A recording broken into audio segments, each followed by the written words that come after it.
So if we shift gears to talk about DDR3, green DDR3 is absolutely going to be essential from a technology standpoint. If we look at the industry's DRAM technology migration, most vendors are moving now from 60 nanometer process nodes into the 50 nanometer process nodes. Samsung now, with our new leading edge DDR3 technology, we're now moving into the 40 nanometer process node, which is really about 1 to 1.5 generations ahead of the rest of the industry. So if we look at what this means from a power consumption standpoint and how we can drive this with DDR3, if we use the benchmark on the far left as a DDR2, which is a 1 gigabit 1.8 volt, and as we move to DDR3, go up in speed, move down to 50 nanometer, on down to 40 nanometer, and even drive that voltage down to 1.35, net is we can take that power consumption from about, which is 1.0 on the far left, to about 0.27, which is a 73% reduction at the chip level.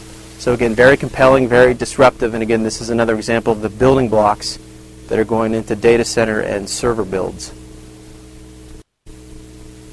Samsung has just launched a green DDR3 microsite. As you can see here, we've actually taken out some ads in Tier 1 publications such as the Wall Street Journal and the Financial Times, and this is all about promoting the virtues of green DDR3 memory technology. Less energy, more speed. So the objective here is for advertisement as well as education. So on the site we have dynamic content, there are DDR3 videos, there are TCO or total cost of ownership calculators, and this is also being updated on a regular basis. So if we look at what this means again at what the benefits of this power reductions are, or what these benefits are, at the memory level, at the chip level, it's about a 73% reduction in power.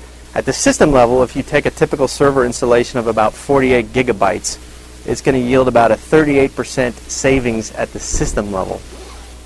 The reason this is important is, as an example, if we were to take all 11.5 million servers in the U.S., the total install base, and we were to replace these with Samsung's 40 nanometer 2 gigabit 1.35 volt DDR3, we would save almost 30 trillion watt hours per year, which is about $2 billion in energy costs. If we look at this on a worldwide number, the worldwide install base is roughly 32 million servers. We would basically save about 82 trillion watt hours per year, which is the equivalent of taking about 6 million cars off the road, and is also equivalent to taking about 35 million tons of CO2 emissions out of the equation. So this is real savings that we think we can make a very strong impact on starting today. So if we look at the data center's need for new architectures, this slide here, the top part is some data that was put together by the EPA, and it shows the data center's energy consumption per year. And you can see again this number is driving itself up and to the right as these social networking sites and the continued digitization of all the content continues. The historical trend scenario shows about a $12 billion energy footprint if we stay on the historical trends. Now, if we look at the best practices or even a state-of-the-art scenario, we think we can reduce that power consumption or that energy consumption requirement by more than 2/3. And this, again, is all about moving to DDR3 and SSD type solutions. The other thing that the EPA is doing in conjunction with the Energy Star program is they actually just released a brand new Energy Star specification for servers.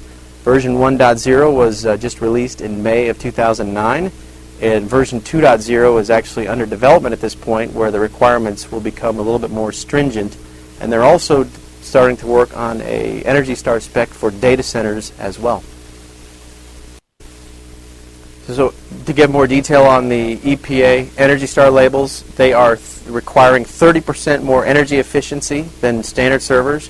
And if all servers sold in the U.S. were to meet this new specification, the energy savings would amount to about $800 million per year, which is about a 1 million vehicle equivalent replacement, or taking about 1 million vehicles off the road. So this is all part of a broader EPA initiative to address growing national data center energy consumption. In fact, on October 5th, there were some new federal purchasing guidelines issued.